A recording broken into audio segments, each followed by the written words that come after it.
بیګا چې په تیرا کې پاکستان جنگي تیارو کوم بمبار کړی و، د هغې په اړه کې د یو کلي 23 کسان شهیدان شوي دي، ټول د مالبې لاندې شوي دي. نو په دغه اړه کې نن چې خان ولي افریدي صاحب تلو، نو په یو په چیک پوسټ کې ایثار کړی ډېر سخت زورولی. دویم نمبر دا چې هغه د خپل پیج نه دغه پیغام جاري کړی چې سبا 9 بجې به د باړې بازار نه روانګي کېږي او چېرته به کېږي. دا به یو عظیمالشان د پښتنو او د خیبر د ځوانانو مشرانو احتجاج به وي، او دا به ځي پېښور ته. او پېښور کې به دا به ګورنر هاوس او دغه شانتې وزیر اعلی هاوس دغه ځایونو کې به احتجاج وي. نو چې څومره هم کسان وي او دغه غم باندې غمجن وي او ورته رسېدلی شي، نو دغه له دې ځان ورسوي. چې کم کسان دغې دپاره ځان نشي رسولی، زموږ په شان لرې وي، نو باید چې هغه د سوشل میډیا د لارې د دغې کمپین وکړي چې دغه دپاره چې څومره هم ځوانان چې دا لاړ شي او په سوشل میډیا باندې هم یو ټرین وچلوي. بله خبرداره چې نورو ملکونو نورو خلکو چې څومره ظلم زیاتی ورسره کېږي، هغو د سوشل میډیا نه کار اخیستی، خپل درد، خپل فکر، خپله سختی ټولې دنیا ته خپله د موبایل نه رسولی ده.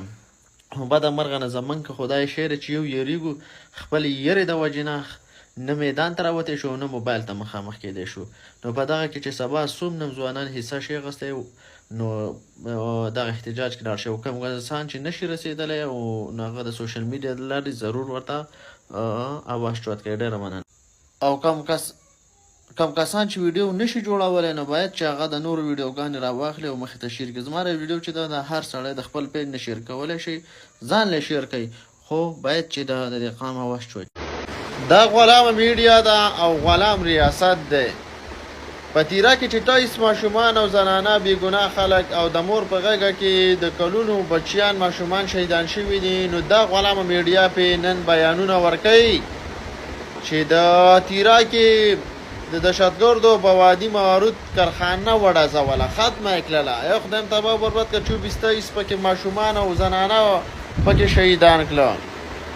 او الیامین ګنډاپورو یاره اوس پته نه لګي چې اوس موږ نه پوهېږو که دا خلک د خلکو ته په سترګو کې شګې اړوي او وفاق د طرف نه دا اپریشن به موږ مسلط دی. نو بیا ته یو کروڑ روپۍ څنګه ورکوې؟ بیا خو دا هم مه ورکوه که نه یار، بیا به وفاق هم دغه ورکوي که نه.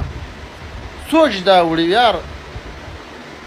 او بله خبردار چې د تیرا چې کم اقبال افریدی ام این ای دی که څه بله ده، بیګا په احتجاج کې کسانو سره روان شوي دي او بیا یې پرېښی بیا یې تښتېدلی پټ شوی دی.